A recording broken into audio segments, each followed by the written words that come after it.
what's the word, y'all? Actually begging a YouTube video. We gonna keep it short. CCTV footage, last footage of them recording when they was alive or when they went missing. I don't know. I'm at work right now. We're gonna keep it fast. Let's go.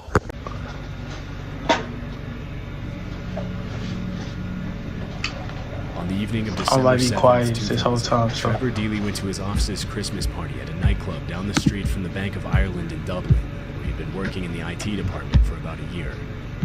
Upon leaving the party at 3:30 a.m., Trevor couldn't get a ride back to his apartment due to a massive taxi driver's strike, and his only option was to walk home through an area notorious for crime and violence. It was a 20-minute walk home. Since the bank was pretty much just up the street, Trevor decided to make a quick stop at his office to grab his umbrella before walking home in the rain. Strangely, the bank's CCTV footage shows a man dressed in black standing behind one of the pillars of the bank's gate. The man can be seen standing there for almost half an hour before Trevor arrives. A little after 3:30, the man in black pulls out his cell phone to take a call, and a few seconds later, Trevor walks by also on the phone. Police later determined that at that exact time, Trevor had made a phone call to a co-worker who was still at the bank. The CCTV video shows Trevor arriving at the bank's front gate, and a second man dressed in black steps out of the shadows to talk to him. Trevor ends his call as he opens the gate and talks to the man in black. It doesn't look like they know each other, but Trevor doesn't seem to be scared or concerned. The man simply stands by the gate as Trevor walks in. And a few minutes later, the man in black walks out of the camera's view. Trevor's co-worker reported that he and Trevor shared a cup of tea that night and talked about the party for a while, and that Trevor had also logged onto his work computer for a couple of minutes just before he left the bank at about 4 a.m. The CCTV footage shows Trevor stepping out onto the street and opening his umbrella before walking home. He didn't appear to be followed, and a few minutes later at about 4:06 a.m., he made a call to a friend to let him know that he was on his way home. And since his friend was still asleep, he left a voicemail.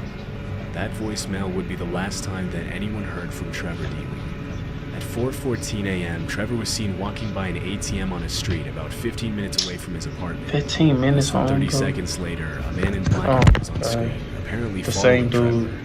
16 years later in 2016, the CCTV footage was digitally enhanced, and police determined that the man in black from the bank was the same man who later followed him. This was the last footage where Trevor was seen alive. Although he missed work on Friday, his co-workers didn't seem to find it strange, considering that many other employees were still hungover from the party and had also taken the day off. But after his friends and family couldn't get in touch with him over the weekend, and he didn't show for work on Monday, he was immediately reported missing. Trevor's friends and family led the search from the beginning, and it was actually his friends and not the police who managed to get the disturbing footage from the evening. Unfortunately, they didn't have access to the footage until 4 days after his disappearance, which meant that the police had lost valuable time in the search for Trevor Deely. There may have been more CCTV footage of Trevor from that night. Doing the Black Adam. At the time, CCTV cameras recorded their footage on VHS tapes, which were often recorded over with new footage, erasing the previous footage in the process. Over the years, several theories about Trevor's disappearance have surfaced, but none of them have been confirmed. Some have speculated that he might have been intoxicated that night, which may have caused him to fall into the water under the bridge and drown. Bro, that dude in the black killed him. Irish police searched all nearby bodies of water, and no signs of Trevor were ever found. Most people believe that the mysterious man who was seen following Trevor in the CCTV footage had something to do with his disappearance, but to this day he remains unidentified. In 2017, police received a tip from an anonymous source who claimed to know what had happened to Trevor. According to this source, the man who followed Trevor that night was a gang member who murdered Trevor after he refused to help him gain access to the Bank of Ireland building. The man supposedly buried him in the woods a few miles away from where Trevor was last seen. For several weeks, 20 police officers and a search dog continued to search the site, but after 2 months of digging, the search was called off. 23 years after the incident, Trevor Deely's chilling disappearance is an open and active case. The events leading up to it, however, are still a mystery. Peter, bro. On November 28, 2012, Emma Philippoff disappeared under very strange circumstances in Victoria, British Columbia. A year before her mysterious disappearance, Emma had fulfilled her lifelong dream of moving to the Canadian West from Perth, Ontario. Although she arrived in Victoria without a job or place to live, Emma quickly moved in with a friend and found work at a local cafe while she looked for her own place to live. Things seemed to be going well for Emma, but when winter came, she became much more withdrawn and started acting in strange ways. According to her roommate, it wasn't uncommon to see Emma engage in obsessive-compulsive rituals and erratic behaviors and to fall victim to what seemed to be manic episodes. Just a few months after her arrival in Victoria, I ain't seen it, but the editing gonna be crazy. Quit her job at the cafe and began living pretty much anywhere she could find. She stayed at a hotel, camped in the woods, and even slept on boats in Victoria's harbor for a while. By early 2012, Emma was living in a women's shelter in Victoria. That summer, Emma landed a seasonal job at Redfish Bluefish, a popular seafood restaurant in Victoria's Inner Harbor, where she seemed relatively happy for a while. It was also around that time that Emma bought a red Mazda MPV van in hopes of permanently living on the road and traveling to different cities in the US, Mexico, and Canada. When she left her seasonal job in October, she assured her co-workers that she would be back in the spring. Okay. Unfortunately, Emma's mental health struggles kept her from reaching She was trying to build her life up. I like Her that. behavior grew increasingly erratic and unpredictable. In the months before her disappearance, her friends and some of the staff at the women's shelter mentioned that she had been acting paranoid over an unnamed man she had dated back when she was a culinary school student in Perth. She never mentioned whether they had kept in touch, but this seemed to be one of the causes for her paranoid behavior.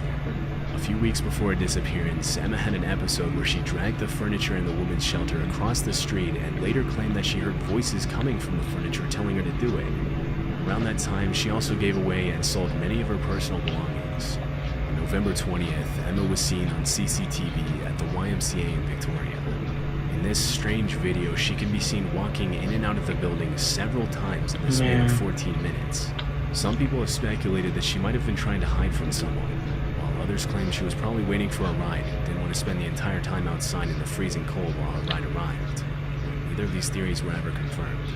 3 days after this footage was captured, Emma had a series of emotional conversations over the phone with her mother, during which Emma asked her mother to let her move back in with her in Perth. Her mother agreed, but grew concerned after Emma changed her mind several times between moving back to Perth and staying in Victoria during their conversations. On November 28th, Emma's mother realized she was living in a women's shelter after she dialed back a number that Emma had called from, and a staff member answered the phone. Concerned about her daughter's well-being, she immediately took a plane to Victoria. Early that same day, at around 8:30 a.m., Emma was captured on CCTV walking into a 7-Eleven and buying a prepaid card for $200. Later that afternoon, she went back to the 7-Eleven to buy a prepaid cell phone, which she never activated. The video shows Emma repeatedly looking out the window and hesitating before leaving the store, as if she was trying to avoid someone on the outside. Her paranoid behavior suggests that she might have been followed or threatened, but this was never confirmed. After finally leaving the 7-Eleven, she arrived back at the shelter at about 6 p.m. to find out that her mother was on her way to pick her up and take her home. Upon hearing the news from a staff member, Emma rushed out the front door and took a cab to the airport. A few minutes later, though, Emma cut the ride short by telling the driver she couldn't afford the $60 ride, even though reports mentioned that she had had over $2,000 on her at the time. Dennis Quay, an acquaintance of Emma, later ran into her at a crossing outside the Empress Hotel at around 8 p.m. She was barefoot, and according to Dennis, she seemed extremely agitated and refused to cross the street. Emma's paranoid behavior led Dennis to ask her if she was being followed, and she assured him that she wasn't. Not knowing what else to do, Dennis called the police to tell them there was a dazed and distressed woman walking barefoot in front of the Empress Hotel. A few minutes later, Victoria police arrived and spoke to Emma for 45 minutes. Somehow, the officers decided that she was not a threat to herself or anyone else, and they let her go. That was the last time anyone ever saw Emma. 3 hours after she was last seen, her mother arrived at the women's shelter to pick her up, but Emma was nowhere to be found. After her mother reported her missing, the search for Emma Filipoff began. The following morning, investigators found Emma's red Mazda van in the Chateau Victoria Hotel parking lot, where she had paid to get it towed 3 days before her disappearance on November 25th. Inside the van were all of Emma's belongings, including her laptop, passports, a pillow, and clothes, indicating that she might have been planning to move back to Perth or run away. Unfortunately, this is where Emma's case went cold, except for a few mysterious tips. In 2014, a man in a green shirt walked into a convenience store in Gastown, about 75 miles north of Victoria.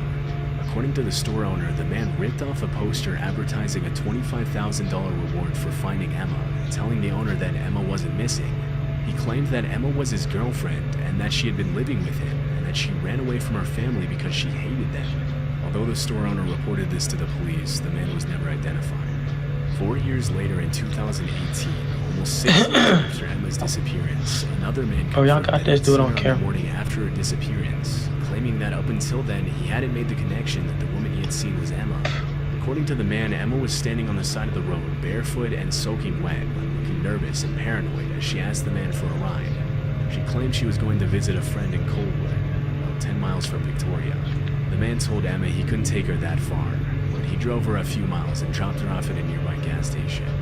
After that, nobody ever saw Emma again. Strangely, the identity of this friend that Emma mentioned she was going to visit is still a mystery. Although Emma's mother has searched non-stop for her daughter for several years, the cause for Emma's disappearance is still unknown. Some people speculate that she might have fallen victim to the man she mentioned she dated back in Perth. The police interrogated him and eventually cleared him. Another possibility is that she was kidnapped by the man in the green shirt in the footage. Due to Emma's mental state in the weeks leading up to her disappearance, other people think that her The green shirt is weird. I ain't got gonna the lie. best of her. 11 years later, and police still Or could it don't be know her where mental Emma health and she left could have in been? the first place. I don't She's know. still out there somewhere. The haunting disappearance of the Jameson family in 2009 gained public attention crazy. and media coverage after some disturbing footage of the family was found by police. In 2009, Bobby and Sherilyn Jameson lived with their 6-year-old daughter Madison in Eufaula, Oklahoma. Although they lived what appeared to be normal lives, the Jamesons' marriage was a rocky one, and police have long tried to figure out if their difficult circumstances were somehow tied to their disappearance. Around the time of their disappearance, the couple had been dealing with financial issues. Since 2003, the Jamesons had been on disability after Bobby was involved in a serious car accident that left him with severe chronic back pain. His wife Sherilyn had her own health issues. She had been diagnosed with bipolar disorder, but sometimes refused to take her medication. In 2009, the family decided to drive up to check out a 40-acre plot of land in Red Oaks, Oklahoma, about 30 miles away from their home in Eufaula. They specifically asked to inspect the plot of land without a real estate agent present. The Jamesons had told their friends and family that they were planning on moving there to start a new life after pulling their 6-year-old daughter Madison out of kindergarten over some kind of disagreement with their daughter's school. During the week they drove up to Red Oaks, nobody heard from the family.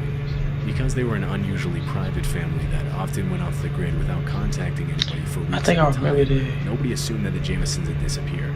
But after a pair of hunters discovered the family's truck abandoned on a dirt road at the edge of the woods, I think somebody told me about this before. it was clear that something was wrong. Inside the truck, police found a GPS, cell phones, empty pill bottles, wallets, and $32,000 in cash, which was extremely strange considering the Jamesons had been struggling financially. Disturbingly, the Jamesons' dog was found alive in the truck, dehydrated and starving after spending days in the wild. Police also reported that they found a chilling 11-page angry letter from Sherilyn to Bobby, in which she accused him of hating his daughter and being a loner and a hermit. According to a specific police report, there was a haunting sentence in the letter that read, "I would not wish my daughter to be raised in foster care because of you being in prison for attempted murder and her mother dead." At this point, it was impossible for anyone to know what had happened to the Jamesons. But immediately after it was determined that the family was missing, police started to search around the area where the truck was found. For 9 months, a search team consisting of 400 volunteers, 16 search dogs, unmanned drones, planes, horses, and a specialized search unit scoured the woods in search of the missing family. During this time, police found unsettling footage recorded by the family's home security cameras from the day the Jamesons vanished. In the video, Bobby and Sherilyn can be seen loading their truck in preparation for the trip, but something immediately seems off about the footage. The couple make over 20 trips to load the truck, sometimes putting things in the truck and then taking those same things back to the house, then back to the truck again. A few times, the husband and wife even walk from the truck to the house and back again without carrying anything in their hands. Strangely, the couple change clothes several times throughout the video, and it's hard to tell exactly with the low frame rate of the footage, but they seem to not interact with each other a single time. The psychologist that was called in to review the footage immediately attributed the couple's bizarre trance-like movements and strange behavior to illegal drug use. Bobby had a history of drug use, but it was never confirmed whether the couple was under the influence of drugs during the video. After looking deep into the Jamesons' lives, police were only left with more questions. A pastor close to the family mentioned that shortly before their disappearance, Bobby had told him that there were spirits living on the roof of his house, and he had even requested that an exorcism be performed at his home multiple times. Bobby Jameson also owned a copy of the Satanic Bible, which he had been reading before his disappearance to try and find a way to make the spirits leave his house. Friends and family members have also mentioned that they believe the house was haunted, and many of them reported having paranormal experiences and feeling an overwhelmingly dark presence whenever they visited the house. By reading the Satanic Despite Bible. the validity of these claims, it is known that Sherilyn Jameson was involved in a kind of witchcraft. She frequently held seances at her house and often spoke about her supposed paranormal experiences.